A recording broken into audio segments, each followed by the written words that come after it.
ప్రస్తుతం మనతో పాటు ఉన్నారు ప్రముఖ రాజకీయ విశ్లేషకులు డాక్టర్ గడ్డిపాటి శ్యాంప్రసాద్ గారు. సార్ నమస్కారం అండి. నమస్తే సార్. నిమ్మల రామానాయుడు గారు ఆంధ్రప్రదేశ్ జలవనరుల శాఖ మంత్రి. అయితే ఇప్పుడు ఈయన పనితీరు గురించి ప్రత్యేకంగా చెప్పుకోవాల్సిన అవసరం లేదు. దాదాపు హ్యాట్రిక్ ఎమ్మెల్యే ఇప్పుడైతే మినిస్టర్గా చేస్తున్నారు. ఈయన పనితీరు గురించి మాత్రం ప్రజల్లోనే కాదు ముఖ్యమంత్రి చంద్రబాబు నాయుడు గారుగా ఎన్నోసార్లు ఆయన మెచ్చుకుంటున్న పరిస్థితి. దానికి ఇప్పుడు తాజా ఉదాహరణ ఏంటంటే వెలిగొండ టన్నెల్ దగ్గర ఈయన దాదాపు ఒక రాత్రి మొత్తం అక్కడ గడపడం, డైరెక్ట్గా ఒక మంత్రి హోదాలో ఆయనే అక్కడ పర్యవేక్షించడం. మొత్తానికి ఆ అంశం గురించి మీ మాటలు ఏమంటారు? ముఖ్యంగా మనకి రామానాయుడు లాంటి మంత్రి ఇరిగేషన్కి సెలెక్ట్ చేయటమే చంద్రబాబు నాయుడు గారి యొక్క గొప్పతనం. సూటబుల్ పర్సన్ని సూటబుల్ ప్లేస్లో పెట్టాడు ఆయన. సరైన ఎంపిక అంటారు. అవును, ఎందుకంటే అది పర్సనల్గా పర్యవేక్షించాలి. ఇదే విషయం 2014-19 మధ్యలో కూడా దేవినేని ఉమామహేశ్వరరావు గారికి ఇచ్చారు ఇరిగేషన్ మినిస్టర్. తను ఎక్సలెంట్గా చేశాడు. దగ్గర 72% పోలవరం తీసుకెళ్ళిపోయాడు. దగ్గర 67 crores ఆఫ్ 67,000 crores ఇరిగేషన్ ఖర్చు పెట్టాడు దేవినేని ఉమామహేశ్వరరావు 5 ఏళ్ల పీరియడ్లో. అద్భుతంగా చేశాడు ఆయన. పోలవరం కాలువ మీద గట్టు మీద కూడా చైర్లేసి కూర్చొని పర్యవేక్షించాడు అనమాట. సబ్జెక్ట్ కూడా పూర్తిగా తెలుసుకున్నాడు పోలవరం గురించి. అసలు పోలవరంలో స్పిల్వే ఎలా ఉంటుంది, ఈసీఆర్ఎఫ్ ఎలా ఉంటుంది, డయాఫ్రమ్ వాల్ ఎలా ఉంటుంది, ఈ అసలు మొత్తం అసలు నాలెడ్జ్. ఇప్పుడు మొన్న 2019-24 మధ్యలో వైఎస్ఆర్సీపీ గవర్నమెంట్ వచ్చింది కదా, దాంట్లో 2 ఇరిగేషన్ మినిస్టర్ చేశారు. వాళ్ళకి అసలు టీఎంసీ అంటే ఏంటి, పోలవరంలో రిజర్వాయర్లో ఎంత టీఎంసీ ఉంటుంది, దాని హైట్ ఎంత, అసలు ఎవరు ఆ 2 మినిస్టర్లకి తెలియదు. విత్ ఇన్ 20వ సంవత్సరం అది చేస్తామన్నాడు అనిల్ కుమార్ యాదవ్. 21 చేస్తామన్నాడు. అంతలో డయాఫ్రమ్ వాల్ కొట్టుకుపోయింది. డయాఫ్రమ్ వాల్ని పర్యవేక్షించలేకపోయారు. ఎంత దగ్గర 750 కోట్ల రూపాయలు ఖర్చు పెట్టి చేసిన డయాఫ్రమ్ వాల్ని సర్వనాశనం చేసి టైం పోయింది, డబ్బులు పోయినాయి అనమాట. అది ల్యాప్స్ ఆఫ్ అనిల్ కుమార్ యాదవ్. అప్పుడు కాఫర్ డ్యామ్ సరిగ్గా కట్టల. కాఫర్ డ్యామ్ సరిగ్గా కడితే వరద వచ్చేది కాదు, కొట్టుకుపోయేది కాదు. అసలు పర్యవేక్షణే లేదు, ఆ నాలెడ్జే లేదు. అలా ఒక మినిస్టర్ అట్టర్ ఫ్లైడ్ అయ్యాడు. 2వ మినిస్టర్ని అంబటి రాంబాబుని తీసుకొచ్చారు.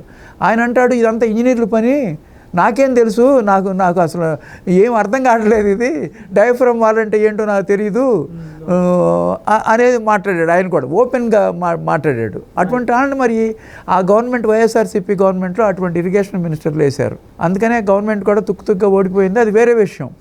ఏదైనా ఒక బాధ్యత ఒక అప్పచెప్పేటప్పుడు ఒక సూటబుల్ పర్సన్, ఇతనికి సబ్జెక్ట్ ఉందా లేదా, ఆ సబ్జెక్టు నేర్చుకుని అది ఇంప్లిమెంటేషన్ చేయగలడా లేదా, ఆ కెపాసిటీ ఉందా లేదా అనేది ఎన్నుకోవాల్సింది లీడరే. చంద్రబాబు నాయుడు గారు అట్లా సూటబుల్గా దేవినేని ఉమామహేశ్వరరావుకి ఇచ్చాడు. 2014-19 మధ్యలో సూపర్గా చేశాడు. 2 సార్లు పోలవరం గిన్నెస్ రికార్డులో ఎక్కింది కాంక్రీట్ విషయంలో. 72% పూర్తి చేశాడు. పోలవరం మ్యాక్సిమం అయింది ఆ టైంలోనే అయింది. తర్వాత 2% కూడా అవ్వాల. డయాఫ్రమ్ వాల్ పోయింది. అసలు అంబటి రాంబాబు ఒకసారి కూడా రివర్స్ టెండరింగ్ అన్నారు కదా వాళ్ళు. అసలు రివర్స్ టెండరింగ్ ఏమో జగన్ మహిమది.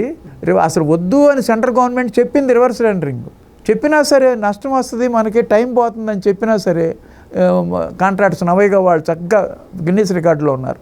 వాళ్ళని తీసుకొచ్చి మెగా కన్స్ట్రక్షన్ వాళ్ళకి ఇచ్చారు. ఇప్పుడు చంద్రబాబు నాయుడు గారు అటువంటి ఖర్చులకు పోకుండా సేమ్ మెగా కృష్ణారెడ్డిని కంటిన్యూ చేశాడు. ఎందుకంటే ఈయన కూడా కాంట్రాక్ట్ని మార్చవచ్చు, కానీ టైం పోతుంది వరల్డ్. ప్లస్ 2 విషయాలు, జగన్ గవర్నమెంట్లో పోలవరం 41.5 మీటర్స్కి అగ్రీ అయ్యి ఫేజ్ 1 స్టార్ట్ చేసేసారు. మనకి యాక్చువల్గా పోలవరం హైట్ 45.7 మీటర్స్ రావాలి. కానీ చంద్రబాబు నాయుడు గారు అది ఎందుకు కంటిన్యూ చేశారంటే మళ్ళీ దాన్ని రివైజ్ చేయాలంటే బోల్డ్ చర్చలు కావాలి. 45.7 రావాలంటే బోల్డ్ చర్చలు, టైం పోతుంది. ప్రస్తుతానికి కంటిన్యూ చేసేస్తే డ్యామ్ అయిపోద్ది, చివరిలో చూసుకోవచ్చు అని ఆయన ఇప్పుడు జస్ట్ లాస్ట్ 1 month నుంచి 45.7 దాని మీదే చర్చలు జరుగుతున్నాయి. మన చీఫ్ సెక్రటరీ కూడా వెళ్ళి ఆయనతో మాట్లాడాడు. ఆయన పేరేంటి కాంతారావు, ఆయన పేరు జలశక్తి సెక్రటరీతో ఆయనతో మాట్లాడి చర్చలు జరుగుతున్నాయి. ఏంటి ఎట్లా 45.7కి ఎట్లా పర్మిషన్ ఇద్దాము, ఏం చేద్దాం, మీరు ప్రొసీడ్ అవ్వచ్చు అన్నట్టుగా పాజిటివ్ యాటిట్యూడ్లో ఉందన్నమాట అది. కాబట్టి అంత కీన్గా అబ్జర్వ్ చేస్తారు తెలుగుదేశం గవర్నమెంట్లో. మినిస్టర్స్ వర్క్ చేస్తారు, ప్రతి సబ్జెక్టు తెలుసుకుంటారు. దేవినేని ఉమామహేశ్వరరావు కూడా అంతకుముందు ఇరిగేషన్ సబ్జెక్ట్ తెలీదు, పూర్తిగా నేర్చుకున్నాడంట. ఎవరో అడిగితే ఏంటి ఇదంతా ఎక్కడ నేర్చుకున్నామంటే సీఎం గారు నన్ను అడుగుతారు ఇక్కడ ఎన్ని టీఎంసీ నిల్వ ఉంటాయి, 195 టీఎంసీ నిల్వ ఉంటుంది పోలవరంలో. మరి అది కూడా తెలియాలి కదా, టీఎంసీకి క్యూసెక్కులు ఎన్నో తెలియాలి కదా, అది తెలియదు. సరే, అది తెలియపోతే తెలియపోయింది. డ్యామ్కి స్పిల్వే అంటే ఏంటో తెలియాలి కదా, కాఫర్ డ్యామ్ అంటే ఏంటో తెలియాలి కదా, ఈసీఆర్ఎఫ్ అంటే ఏంటో తెలియాలి కదా, ఇది డయాఫ్రమ్ వాల్ అంటే ఏంటో తెలియాలి కదా. రామానాయుడు యొక్క గొప్పతనం ఏంటంటే, ప్రస్తుతం రామానాయుడు గారి గురించి చెప్పుకుందాం మనం. రామానాయుడు గారి గొప్పతనం ఏంటంటే, డయాఫ్రమ్ వాల్ 1 yearలో పూర్తి చేసేసాడు 950 కోట్లతో. 200 కోట్లు ఎక్స్ట్రా పడింది వాళ్ళు పోవటం వల్ల. అది పోతే పోయింది, 5 సంవత్సరాల టైం పోయింది. కాకపోతే 1 సంవత్సరంలో డయాఫ్రమ్ వాళ్ళు పూర్తి చేసిన ఘనత రామానాయుడు గారి దక్కుంది. ఆయన పర్సనల్గా పర్యవేక్షించి ఈసీఆర్ఎఫ్ డ్యామ్ మీద కూడా నడిచి వెళ్ళి ఇంజనీర్లతో డిస్కస్ చేసి వర్కర్స్తో కూడా వాళ్ళ సాధక బాధకాలు తెలుసుకొని దాన్ని పరిశూ చేశాడు కంటిన్యూస్గా. అది ఆయన గొప్పతనం. అది ఒక్కటే కదా, ఆయనకి వర్క్ చేసే నేచర్ ఎక్కువ, సబ్జెక్ట్ నేర్చుకున్నాడు. మొన్న మరి బుడమేరు వరదలు వచ్చినాయి, గవర్నమెంట్ వచ్చిన 5 నెలలకు 6 నెలలకు ఇమీడియట్గా 3 రోజుల పాటు తిండి అన్నీ అక్కడే చేసి మరి ఆ కట్టంతా కట్టించి దాన్ని పూర్తి చేసే వరకు, బుడమేరు కట్టే వరకు ఆయన కదల్లా. ఆయన ఒక పని పట్టుకున్నాడంటే దాన్ని వదిలిపెట్టాడు అనమాట. ఆ కార్యదీక్షం అది అటువంటిది కావాలి మనిషికి. ఆ సాటిస్ఫాక్షన్ డిఫరెంట్. ఇవాళ అది ప్రజలకి ఉపయోగపడుద్ది, తనకు కూడా సాటిస్ఫాక్షన్, తను చేశాననే ఇదనమాట. ఇవాళ అనిల్ కుమార్కి కానీ అంబటి రాంబాబుకి కానీ ఏమైనా సాటిస్ఫాక్షన్ ఉంటుందా? ఏదో మినిస్టర్ అనిపించుకున్నారు, 2 ఏళ్ళు అనిపించుకున్నారు. ఏం చేసావు ఈ 2 ఏళ్లలో అంటే, అన్నమయ్య కొట్టుకుపోయా, పులిచింతలు కొట్టుకుపోయా, గుళ్ళకమ్మ కొట్టుకుపోయా, అన్నీ. ఎప్పుడన్నా ఈయన డ్యాములు కొట్టుకుపోయినాయి ఎక్కడన్నా? ఆ లయంలో జరిగినాయి ఇవన్నీ. అన్నమయ్య డ్యామ్ కొట్టుకుపోయి అంతమంది చచ్చిపోతే ఒక్కసారి కూడా సరిగ్గా దాన్ని పరిస్థితి చేయాలి. ఇంతవరకు దాన్ని గతి ఎవరు చోట్ల. ఇప్పుడు వెలుగొండ గురించి అడిగావు కదా, అది అద్భుతం.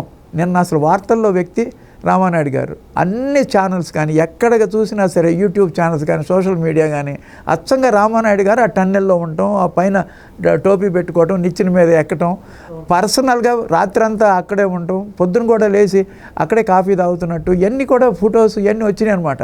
అది చూస్తే ప్రజలకు కూడా ఒక విధమైన ఇన్స్పిరేషన్ కలుగుతుంది. ఇంత మంచి మినిస్టర్ ఉన్నారు, మనకి ఇంత మంచి గవర్నమెంట్ ఉంది, చక్కగా వెలుగొండ అయిపోవస్తుంది. వెలుగొండలో టన్నెల్లో ఆ మిషన్ ఇరుక్కుపోయింది. అది 130 meters ఇదంట. ఆ మిషన్ దాన్ని కోర్టులో స్టే ఉంటే మొన్న స్టే వేకేట్ అయింది 5 సంవత్సరాల తర్వాత. 2021లో స్టే ఇస్తే ఈ గవర్నమెంట్ కష్టపడి స్టే వేకేట్ తీసుకొచ్చింది జస్ట్ 3-4 days బ్యాక్. కానీ ఆ మిషన్ రాదు కాబట్టి బైపాస్ చేసేస్తున్నారు. అది ఆ టన్నెల్ అయిపోతుంది. 3-4 monthsలో వెలుగొండ అయిపోయే లక్షణాలు. ఎందుకంటే ఇంత సీరియస్గా మినిస్టరే పర్సనల్గా వెళ్ళి నైట్ అండ్ డే అక్కడ కూర్చుంటున్నాడు కాబట్టి ఇంజనీర్స్ కూడా, కాంట్రాక్టర్స్ కానీ దాన్ని అలసత్వం వహించరు అనమాట. వాళ్ళు కూడా యాక్టివ్గా తీసుకుంటారు. ఆయన అడుగుతున్నాడు, ఈ పని ఎంతవరకు అవుద్ది, ఈ పని ఎప్పుడు అవుద్ది, ఇది ఎప్పుడు అవుద్ది, ఆ పైనుంచి పడిపోతే ఈ టోపీ ఉన్నంత మాత్రం ఏమవుద్ది, ఏం చేస్తున్నారు, ఇవన్నీ చాలా కీన్గా అబ్జర్వ్ చేశాడనమాట. కానీ వెలుగొండ ప్రాజెక్టు కనుక పూర్తి కాకుండానే జాతికి అంకితం చేశాడు జగన్మోహన్ రెడ్డి గారు. ఇంత పని ఉంది, ఇంకా ఈ పని అంతా పర్సనల్గా చూస్తున్నాము. అది అయిపోయిందని జాతికి అంకితం చేశాడు ఎలక్షన్ ముందు. ప్రజలు పిచ్చాళ్ళు అనుకుంటారా ఏంటి అర్థం కాదు. ఎలక్షన్ ఇది కాదు, అంద్రీనేవా కూడా ఒక సెట్ వేసి మరుసటి రోజుకి ఆ సెట్టింగ్ తీసేశాడు. అంటే అసలు ఏంటి, ప్రజలు పిచ్చాళ్ళు అనుకుంటున్నారా? ప్రజలకి ఏం తెలియదు అనుకుంటున్నారా? ప్రజల్ని ఎంతసేపు మభ్యపెట్టి అధికారంలో రావాలనుకోవటం తప్పు కదా. మేము ఇంతవరకు చేసాం, ఇంక తర్వాత కూడా చేస్తాం అని చెప్పచ్చు కదా. అట్లా చెప్పి ఇది పరిస్థితి అని నిజం చెప్తే వాళ్ళ మీద నమ్మకం ఉంటుంది. ప్రతిదీ అబద్ధాలు మాట్లాడుతుంటే వాళ్ళ మీద విశ్వాసం పోయింది. ఇప్పుడు వెలుగొండ అది ఎంతో ఇంపార్టెంట్ ప్రాజెక్టు ప్రకాశం జిల్లా. తాగునీరు, సాగునీరు రెండు. ఇప్పుడు ఆ కొండల మధ్యలో న్యాచురల్ రిజర్వాయర్ అనమాట అది. అలాంటి గొప్ప సబ్జెక్ట్ ఉన్న వ్యక్తి మన రామానాయుడు గారు. అటువంటి వ్యక్తి మనకు రావటం, మన కూటమి ప్రభుత్వంలో ఇరిగేషన్ మినిస్టర్గా ఉండటం మన అదృష్టం. అలాంటి వ్యక్తులను మనం ప్రోత్సహించాలి. తొందరగా వెలుగొండ ప్రాజెక్ట్ పూర్తవుతుందని 4-5 monthsలో దాన్ని జాతికి అంకితం చేస్తారని అనుకుంటున్నాం. ఖచ్చితంగా సార్. Thank you. నమస్తే.